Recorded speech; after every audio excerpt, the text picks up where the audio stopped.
Welcome friends. আজকে আমি দেখাবো এখানে একটা G+12 বিল্ডিংয়ে আমরা কিভাবে আর্থ ম্যানহোলের অ্যারেঞ্জমেন্ট করেছি। এই বিল্ডিংটা G+12 +1 পার্কিং, আর এখানে আপনাদের এখানে টোটাল 5টা এলবি প্যানেল আসবে, 3টা RMU আসবে।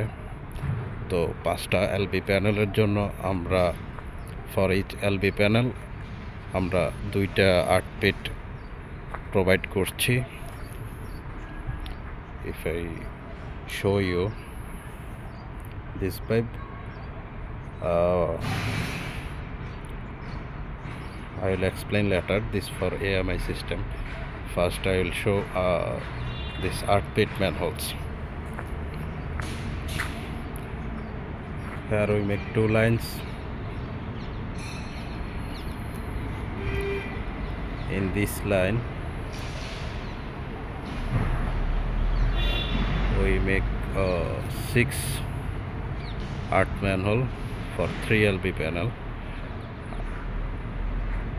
and in this line we make 4 for 2 LB panel.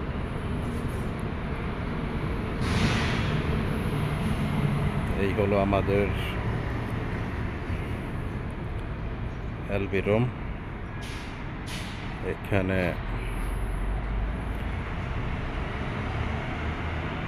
Civil department কিছু স্ক্যাফোল্ডিং, কার্পেন্ট্রিং ম্যাটেরিয়ালস রাখছে।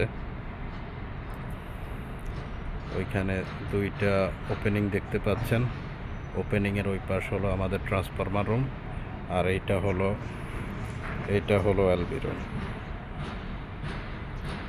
ওই 2টা ওপেনিং আমরা রেখেছি 100 metre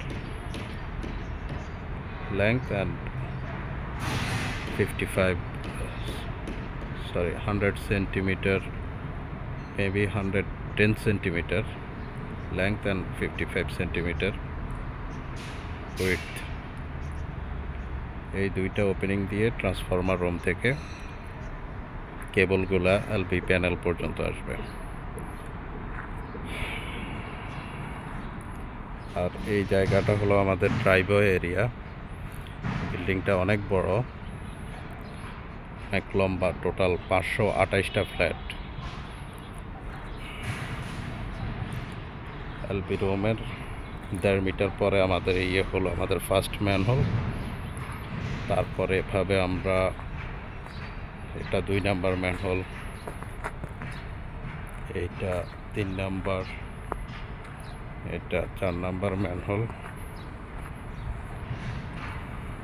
then this one is number 5, and this the last one 6.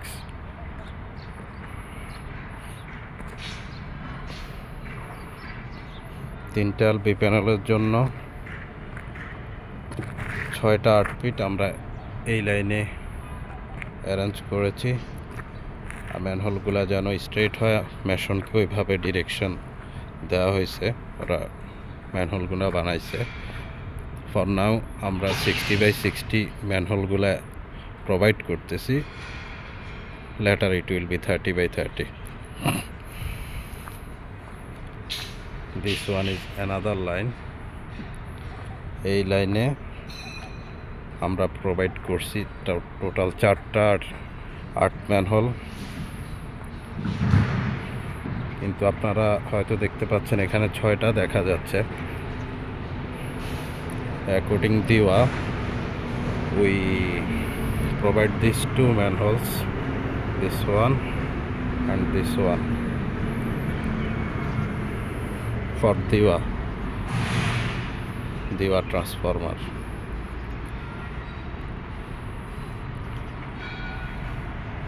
দ্বিতীয় লাইনের প্রথম ম্যানহোল এবং দ্বিতীয় লাইনের দ্বিতীয় ম্যানহোল, এখানে আমরা আর্থ রড অ্যারেঞ্জ করে দেব, কিন্তু কেবলিং আমরা করব না, সেটা দেওয়া করবে।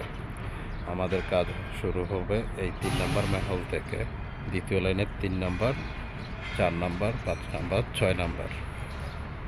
আমরা 4টা ম্যানহোল ইউজ করব, প্রথম 2টা দিবা ইউজ করবে, আর প্রথম লাইনের 6টা আমরা ইউজ করব। এখানে একটা জিনিস বোঝার আছে, আপনারা হয়তো ম্যানহোলের distance manhole to manhole 3 metre দেখতে পাচ্ছেন। এটা আমরা যখন ডিজাইন করেছি, এলবি প্যানেল 1 নম্বর এলবি প্যানেলের ফার্স্ট ম্যানহোল এটা, দেন এটা 2 নম্বর এলবি প্যানেলের ফার্স্ট ম্যানহোল, এটা হলো 1 নম্বর এলবি প্যানেলের দ্বিতীয় ম্যানহোল। তার মানে একটা এলবি প্যানেলের 1 নম্বর ম্যানহোল 8 ফিট থেকে 2 নম্বর 8 ফিট 6 মিটার। আর প্রথম লাইনের যে দ্বিতীয় ম্যানহোলটা দেখতে পাচ্ছেন, এটা 2 নম্বর এলবি প্যানেলের প্রথম ম্যানহোল, তারপর একটা বাদ দিয়ে পরেরটাতে দ্বিতীয় নম্বর এলবি প্যানেলের দ্বিতীয় ম্যানহোল। অর্থাৎ সেম এলবি প্যানেলের 2টা ম্যানহোল, 2টা 8 ফিটের মধ্যখানে আমরা মিনিমাম 6 মিটার ডিস্টেন্স দিতে হয়।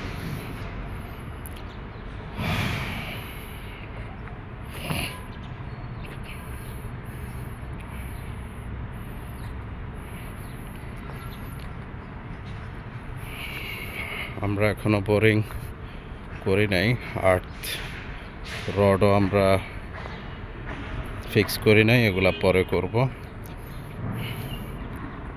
এই পাইপগুলা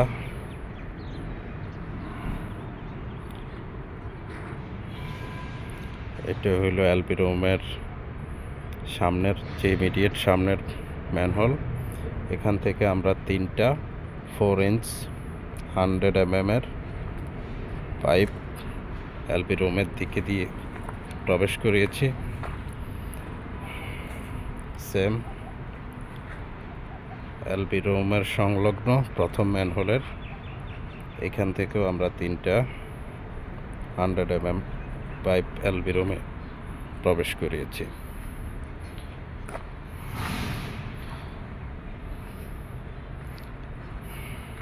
আমরা 2টা ওপেনিং রেখেছি 8 ফিটের এই কেবলগুলা এবং এই স্লিপগুলা প্রবেশ করানোর জন্য। এটা আমরা যে ফিনিশ লেভেল এলবি রুমের ফিনিশ লেভেল, সেখান থেকে -55 সেন্টিতে আমাদের ওপেনিং 40/40 রেখেছি। আপনারা ইচ্ছা করলে 40/30 রাখা যেতে পারে, কম বেশি রাখা যেতে পারে। আপনার যদি 4টা পাইপ প্রবেশ করানোর দরকার থাকে 100 mm এর, সেক্ষেত্রে আপনি 40 চেয়ে একটু বেশি রাখতে পারেন। 4 ইঞ্চ একটা পাইপ 10 সেন্টির মতো হয়।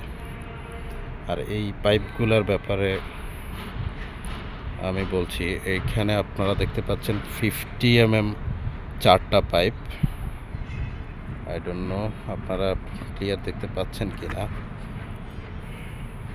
এবং পাইপগুলো আমরা প্লাস্টিক দিয়ে কভার করে রেখেছি। এখানে এলবি রুমের ভিতর আমরা 50 mm 4টা পাইপ এবং 25 mm 2টা পাইপ, এই পাইপগুলো আমরা নিয়ে যাব যে ওয়াটার চেম্বারে FIC ম্যানহোলে। এই পাইপগুলো আমরা ইউজ করব। এখানে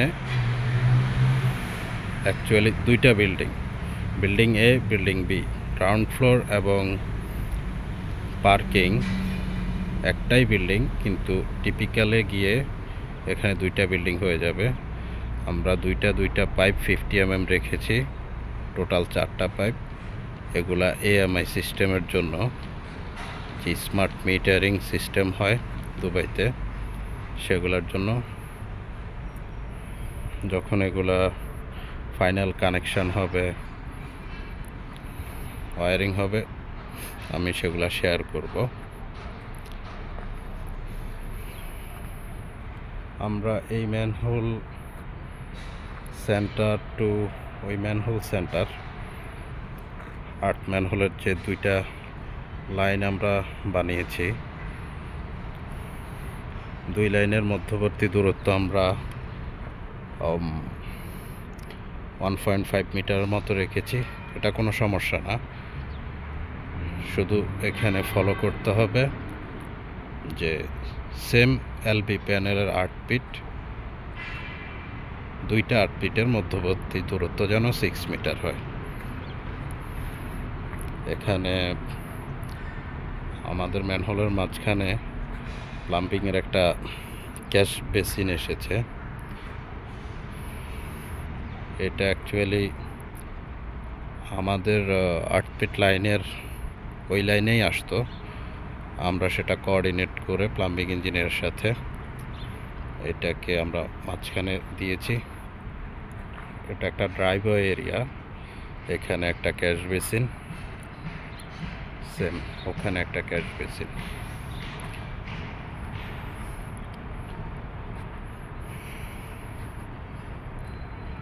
ওই যে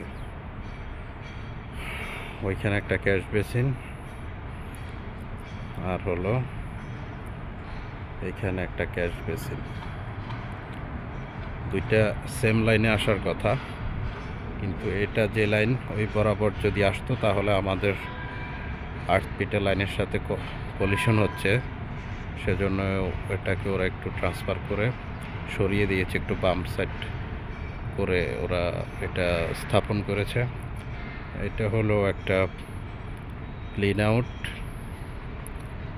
এখানে আমাদের সম্পূর্ণ গ্রাউন্ড ফ্লোর, এটা লো লেভেল, যত ডাক্টিং স্লিপস এগুলা ফিনিশ করার পরে এই জায়গাটা কংক্রিট হবে। সো আমরা অলমোস্ট ফিনিশ করে ফেলেছি, প্লাম্বিংয়ের কিছু কাজ বাকি আছে। বিল্ডিংয়ের 1/3 অলরেডি গ্রাউন্ড ফ্লোর কংক্রিট হয়েও গেছে। যদি আমি একটু এদিকে আসি,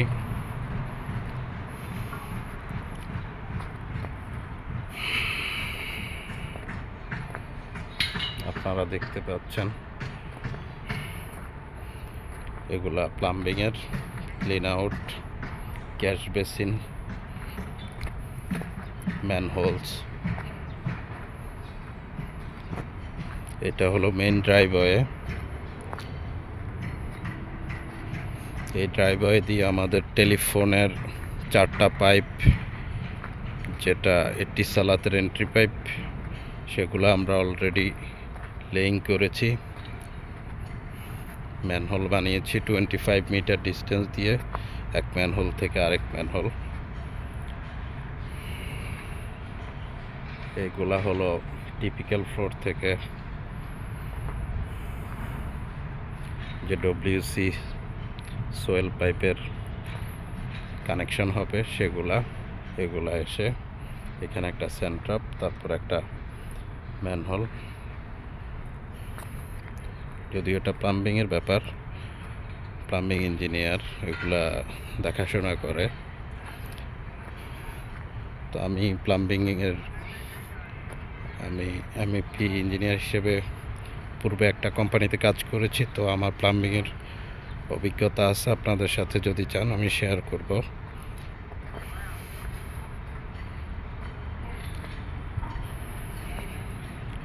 ওকে ফ্রেন্ডস, পরবর্তী ভিডিওতে অন্য কোনো টপিকস নিয়ে হাজির হব। ধন্যবাদ।